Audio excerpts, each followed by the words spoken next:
brothers and sisters, and Bienvenidos hermanos y hermanas. Te damos la bienvenida, Baruch. ¿Cómo estás? Shalom, Christian. Gracias a Dios todo marcha bien. ¿Qué tal tú? Todo va muy bien. Hoy tenemos la parte 2 de ¿Quién es el Espíritu Santo? Le damos la bienvenida de vuelta a todos. Y si no han visto la parte 1 todavía, les animamos a ver esa parte primero y luego procedan a ver este video también. Baruch, ya está todo listo, así que procedo a compartir mi pantalla e iniciamos. Muy bien. Una de las preguntas que regularmente surgen es ¿cuándo fueron bautizados los apóstoles en el Espíritu Santo? La razón, para sentar algo de precedente, por así decirlo, y explicando el contexto de esta pregunta, es que hemos visto personas que enseñan ciertas doctrinas, especialmente los de la Reforma Nueva Apostólica y quienes comulgan con su teología, según las cuales tú eres salvo, pero luego, como un acto separado, viene el bautismo del Espíritu Santo. Entonces queremos conocer tu opinión al respecto, pero miremos primero estos pasajes. En Juan 20, del 19 al 22. Entonces al llegar la noche de aquel mismo día, el primero de la semana, estando las puertas cerradas en el lugar donde los discípulos estaban reunidos por miedo a los judíos, vino Jesús y puesto en medio les dijo, paz a ustedes. Y cuando les dijo esto, les mostró sus manos y su costado. Y los discípulos se alegraron al ver al Señor. Entonces Jesús les dijo otra vez, paz a ustedes. Como el Padre me envió, yo los envío a ustedes. Y habiendo dicho esto, sopló, y les dijo, reciban al Espíritu Santo. Antes de darte la palabra, he investigado un poco de esto, Baruch, y corrígeme si me equivoco, pero al leer la palabra que dice sopló sobre ellos para recibir al Espíritu Santo, esta palabra soplar traducida de una manera secular es usada, por ejemplo, cuando se habla de soplar una flauta en la boquilla de un instrumento. Realmente comunica que él literalmente sopló sobre ellos, y creo que esto fue de manera individual, no colectiva. Quizás esté equivocado, pero la importancia de recibir al Espíritu Santo, a la vez de encontrarse con el Cristo resucitado, fue algo crucial para ellos, Baruch. De verdad, lo último que dijiste es clave.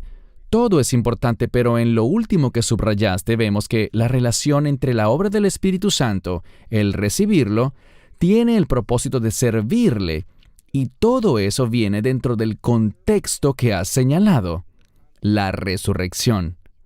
Sin comprender la resurrección, no puedes recibir el Espíritu Santo. Así que hay una correlación entre el hecho de que Él se revele a sí mismo como Salvador resucitado y el recibir al Espíritu Santo. Esta conexión es muy importante. Y retomando lo que dijiste antes, cuando alguien se convierte en un creyente, como dijimos en la parte 1 de este estudio, al recibir al Espíritu Santo, Él, entre muchas otras cosas, se convierte en nuestra garantía, en el sello que confirma el hecho de recibirlo a Él, al Espíritu Santo. Ese evento en sí confirma que hemos sido salvos. Muchas personas, y esto es lo que venías diciendo, quieren decir que existe una separación, que son cosas diferentes recibir al Espíritu Santo cuando crees por primera vez, cuando Él viene a morar en uno, y una segunda fase que sería el bautismo del Espíritu Santo, y que es algo diferente. Personalmente, yo no veo una diferencia cuando leo las Escrituras. Por ejemplo, en Hechos 8, vemos en primer lugar que esa escritura tiene como fin mostrar la autoridad que se desarrolla, que la obra de Dios se desarrolla mediante una estructura de autoridad que se ha establecido, y que los apóstoles, dice la escritura que primero los apóstoles, ellos encabezan la estructura. Pero lo que quiero explicar es lo siguiente. No vemos que en todo lugar la Biblia relate o confirme que sean únicamente los apóstoles estando presentes allí los capaces de impartir el Espíritu Santo. Eso que vimos tiene el propósito de revelar la autoridad de los apóstoles, la cual se enfatiza ahí en Hechos capítulo 8. Vemos que eso fue algo limitado en esos tiempos iniciales. Ahora, vemos al Espíritu Santo derramarse. Y otra cosa que argumenta la gente sobre el libro de Hechos es decir que Pablo fue y vio a algunos discípulos y les habló, y que ellos no tenían al Espíritu Santo, pero eran discípulos. El problema es que no eran discípulos del Mesías, sino discípulos de Juan el Bautista. Los que promueven esta teología con la que no estoy de acuerdo, citan este pasaje de Hechos. Creo que se trata de Hechos capítulo 19, si mal no recuerdo, cuando habla sobre los discípulos de Juan, pero no eran discípulos del Mesías. Y por lo tanto, hay una diferencia entre una persona que diga, yo creo en el hecho de que existe un Mesías que viene, no sé quién es él, obviamente esa persona no tiene el Espíritu Santo. Pero cuando alguien dice, yo conozco al Mesías, creo en él y conozco su nombre, yo he aceptado el Evangelio, esa persona sí tiene el Espíritu Santo. Y en Hechos 19 solo estaban los discípulos de Juan, quienes ni siquiera conocían el nombre de Yeshua. Es un pasaje muy problemático si lo quieren usar con el fin de argumentar la impartición y el bautismo del Espíritu Santo.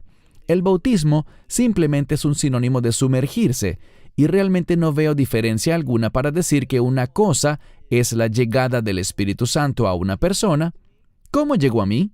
Él se sumergió en mí, así llegó a morar el Espíritu Santo a mi vida, y no veo que exista diferencia alguna entre la llegada del Espíritu Santo, cuando me ocurrió ese evento, y el bautismo. Lo que sí veo es que el Espíritu Santo puede estar dentro de un creyente, pero esa persona quizás no esté caminando bajo su unción.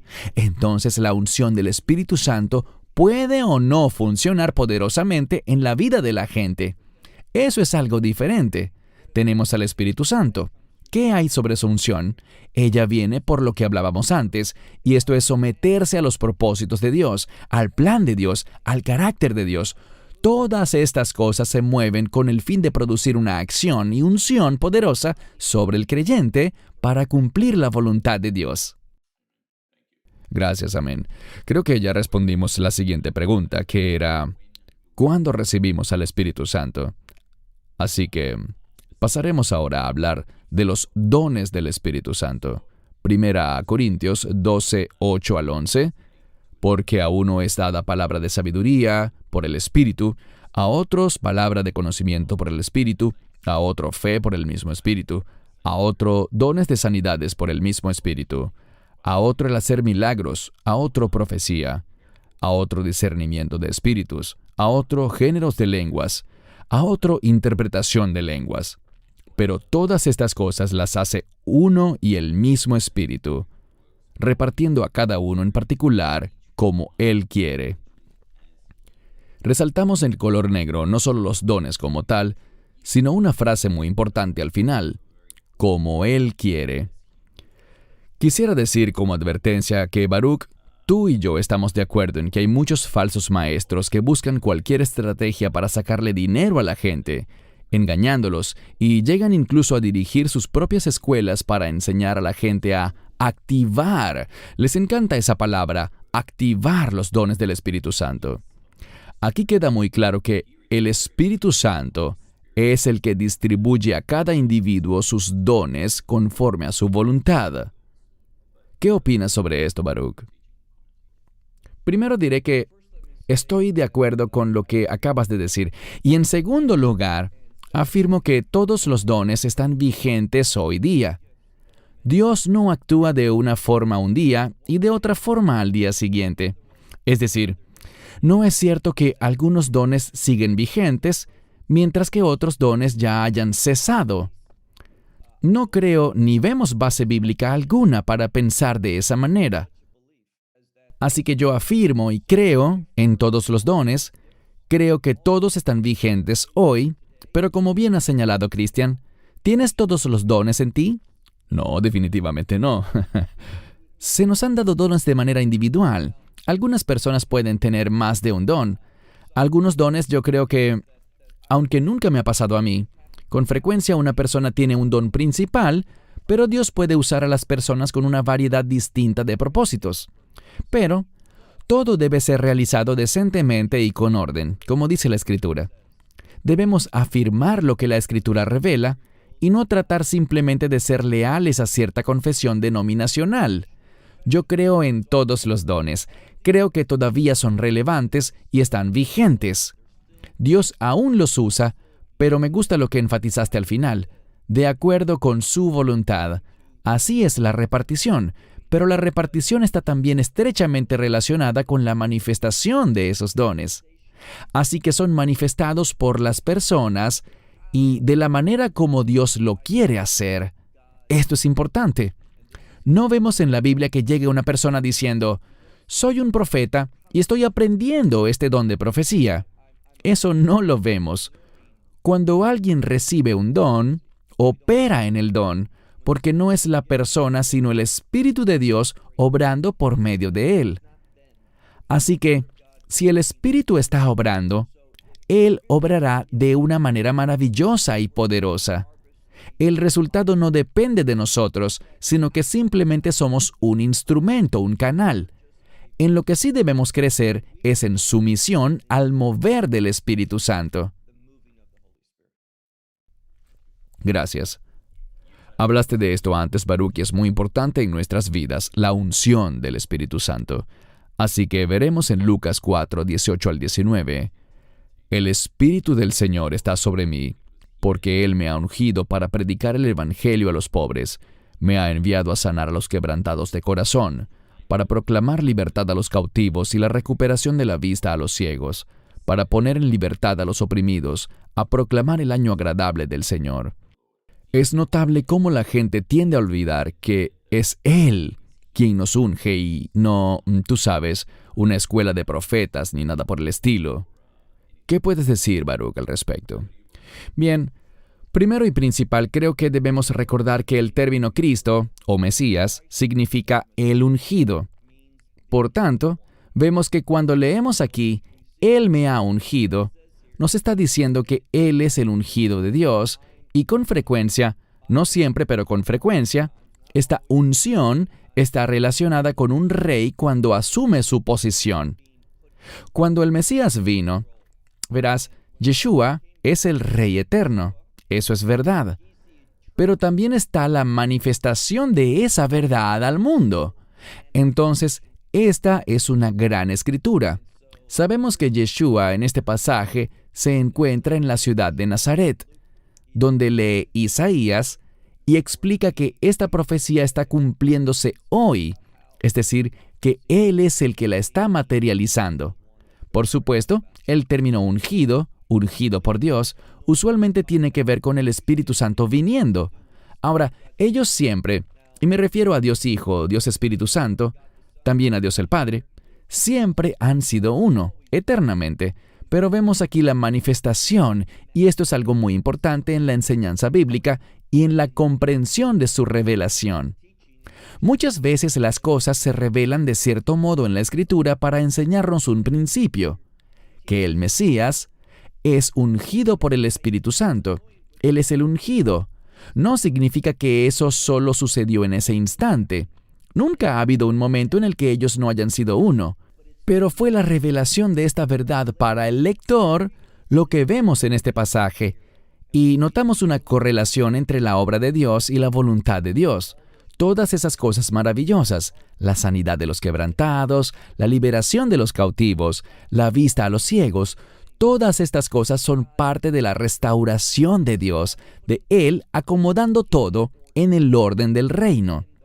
Y es Él, el Espíritu Santo, quien trae todas las cosas al orden de Dios. Por esto hablamos con tanta frecuencia sobre el reino. Queremos vivir nuestras vidas de acuerdo con ese orden y ese carácter de reino. Gracias. Algo muy importante, usualmente ignorado hoy en día. Pero hablemos de la importancia de no afligir ni apagar al Espíritu Santo. Primera a Tesalonicenses 5:19. Conciso y claro, no apaguéis al Espíritu. Efesios 4:30. Y no contristéis al Espíritu Santo de Dios, con el cual fuisteis sellados para el día de la redención. Sí, escuché en un video que me envió un amigo mío, hace algunos años atrás, con la enseñanza de cierta persona, que decía que, ¿cómo puede un simple ser humano apagar al Espíritu Santo? El Espíritu Santo siempre se abrirá paso. Pero el problema es que lo que estaba pasando en esa congregación no era de Dios. Y cuando hablamos sobre apagar al Espíritu Santo, una de las cosas que apaga la obra, la unción, el fluir del Espíritu Santo en acción, es el pecado. Hablábamos en la parte 1 de este video que el Espíritu Santo está totalmente comprometido con la integridad. Así que cualquier acto de iniquidad causará que el Espíritu Santo se aflija, lo obstruirá, y por lo tanto la ley espiritual hace que Él no opere. Él no será parte de algo que vaya en contra del carácter de Dios, en contra de la manifestación de la gloria de Dios. El pecado nunca manifiesta la gloria de Dios. Hablamos aquí, y creo que es genial este verso porque dice en Efesios 4:30, con el cual fuisteis sellados para el día de la redención. Ese día de la redención, insisto, en hebreo, tenemos dos palabras distintas para redención. Una habla sobre el precio que fue pagado, la sangre del Mesías, su obra en la cruz. Esa fue la obra de la redención, pero esa obra de redención tendrá un resultado, y de eso es de lo que se habla aquí. El día de la redención es una palabra diferente, no es el pago, pudut. Hablo del hebreo, aunque el Nuevo Testamento está en griego, pero es el mismo concepto. Este término se refiere al resultado de la redención y es esa vida de reino. Qué alivio nos resulta saber que hemos sido sellados. Desde el momento en el que creemos, somos sellados para ese gran día de la victoria del reino, el resultado de ese pago por el cual fuimos redimidos. El Espíritu Santo se moverá y continuará cambiándonos y transformándonos. Él nunca cambia. Él nos transforma para que podamos experimentar esa vida de reino. Y esta debe ser una gran razón por la cual vivamos animados, alabemos a Dios y estemos agradecidos. Lo más importante que podemos demostrar con sinceridad es gratitud. No importa lo que pasa en nuestra vida, tenemos tanto por lo cual estar agradecidos, porque tenemos una eternidad maravillosa. Solo un creyente puede decir esto. El tiempo está de mi lado, porque cuando se acabe el tiempo, cuando la eternidad llegue, será maravilloso. Amén. Y creo que sobre todo Efesios 4:30, quise traer esta escritura porque recientemente grabamos un video sobre la influencia satánica en las películas y en la música. Así que estarías de acuerdo también que debemos advertirle a la gente que algunas veces, tristemente, puede que oigan cierta música diabólica o vean películas o series con lenguaje inapropiado, escenas violentas, obscenas, y estas también serían maneras como contristar al Espíritu Santo. Totalmente de acuerdo. Esas imágenes y también esos sonidos encuentran una manera de quedarse dentro de la persona, y Satanás traerá a tu memoria esas imágenes y sonidos. Sabemos en cuanto a la música que Satanás fue llamado a ser el ángel que dirigía la adoración. Él usará la música. Ese es su dominio. Y él hace lo que siempre ha hecho, corromper. Todo lo que Dios ha creado y usado para el bien, Satanás lo falsifica y lo corrompe, lo distorsiona. Él es el padre de la mentira, y debemos tener mucho cuidado en cuanto a lo que ponemos frente a nuestros ojos, lo que vemos y lo que oímos. Estas cosas ejercen un efecto, una influencia adversa en contra de nuestras vidas para impedir la obra del Espíritu Santo en nosotros. Él nos verá, nos examinará, y si encuentra estas cosas impropias en nuestras vidas, Él no será parte de lo que hagamos y detendrá su obra, su acción, su unción, el poder del Espíritu Santo en la vida de ese creyente. Amén, gracias. Quiero terminar, Baruch, simplemente con tus consejos para las personas que nos escuchan. ¿Qué debemos hacer como creyentes para asegurarnos que mejoremos nuestra comunión y nuestra relación con el Espíritu Santo? ¿Sabes? Para que seamos más sensibles al Espíritu Santo, para asegurarnos que no lo estamos apagando. ¿Cuál es tu consejo final para los creyentes que ven este video? Como vimos, hay una relación muy cercana entre la palabra y el Espíritu. Mientras mejor conozcamos la palabra, mejor seremos capaces de discernir el consejo del Espíritu. Él es el admirable consejero. Mencionaste un término para consejero o abogado, paracleto. Debemos oírlo, discernirlo. Él nos habla verdades espirituales. Si no conocemos la verdad de la Escritura, eso obstaculizará nuestra habilidad para seguir su liderazgo en nuestra vida. es conocer la palabra de Dios, es adorar a Dios. Nosotros experimentaremos al Espíritu al adorar. Adorar, tal como normalmente pensamos en lo que es adorar, pero también esta misma palabra abodá para adoración significa servicio, implica servir. Es acercarnos a Dios diciéndole, Dios, quiero servirte hoy. Y no entraré en detalles, pero han habido momentos que, de manera especial, he tomado el tiempo para ir ante Dios diciéndole, Dios, hoy realmente quiero que me uses. He apartado el día entero hoy, y Dios ha traído esas oportunidades a mi vida. Si no estamos orando por esas oportunidades, ni las estamos buscando, no van a ocurrir. Y a lo que eso me anima es a decir que Dios tiene un montón de cosas que podemos hacer. Pero si no nos enfocamos en servir, entonces esas cosas no serán cumplidas como Dios quisiera que se cumplan. Entonces digámosle, quiero servirte hoy, quiero ser usado hoy, quiero discernir las oportunidades para poder hacer algo en la vida de alguien. Puede ser algo tan sencillo como decirle a alguien, ¿me permites orar por ti? Compartía no hace mucho durante una conferencia, o en uno de nuestros videos, sobre una persona que vio a un sujeto que estaba muy agitado. Y la persona le dijo, no era yo, sino alguien que estaba conmigo. ¿Puedo orar por ti? ¿Puedo ir ante el Señor y presentarle tu carga en este momento? Y esa persona simplemente, insisto, es Dios quien lo hace, se quebrantó, y esta persona realmente estaba atravesando algo grave. Este hombre, que no era yo, tuvo el discernimiento necesario para decirle, ¿puedo orar? Y vaya ministerio que se desató en ese momento. Estemos buscando las oportunidades, orando por ellas, deseándolas, en las que el Espíritu Santo obre por medio de nosotros. Muy importante. Amén. Bien, gracias Baruch, de verdad me bendijo mucho esto hoy. El Espíritu Santo es alguien tan vital e importante en la vida diaria de todo creyente.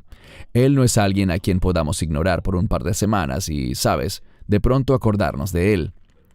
Gracias por tus enseñanzas, Baruch. Y hermanos y hermanas, si esto les bendijo, por favor suscríbanse al canal, compartan y denle like a este video. Y gracias de nuevo, Baruch. Me gustó mucho. Así que sus servidores Baruch en Israel y Cristian en Sydney, Australia, les saludamos y esperamos estar con ustedes de nuevo muy pronto. Shalom y que Dios les bendiga. Esperamos que te hayas edificado con el mensaje de hoy y lo compartas con otros. Te invitamos a seguir nuestros estudios cada semana por este canal y por el portal de YouTube de Amarás a Israel. También puedes descargar nuestra aplicación móvil gratuita, Mi Estudio Bíblico.